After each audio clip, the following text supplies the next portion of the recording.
Bersama istri dan sanak keluarga, rombongan Menteri Pertanian Minggu siang mendatangi pusat tanaman hias Minaku di kawasan BNR Kota Bogor sambil keliling wisata agrokultura.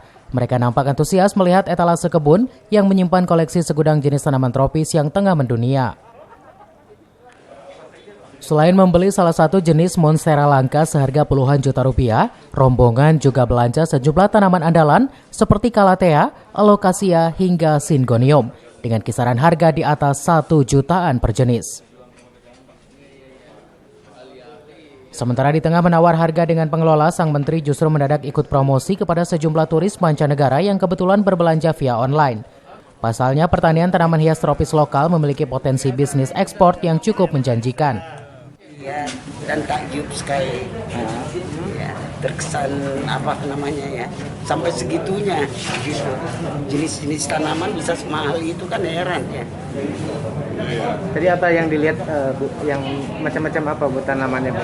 Ya paling top itu janda bolong ya. Janda ya. bolong, janda bolong Parigata. Harganya berapa, Bu, tadi, Bu? Harganya tadi yang kecil banget itu bisa 100 juta. Gimana? Salah satu dari unsur yang sekarang ini di bidang pertanian yang trennya terbuka setelah pandemik lebih banyak adalah tanaman hias. Dan tanaman hias Indonesia sebagai tanaman tropis sangat diminati oleh negara-negara Eropa, Amerika, bahkan di negara Asia pun. Oleh karena itu, anak-anak milenial kita harus kita dorong, kita energi untuk menghadirkan berbagai jenis tanaman tropis untuk kita ekspor ke luar negeri. Dan harganya Tanaman-tanaman yang asli Indonesia yang diminati oleh beliau.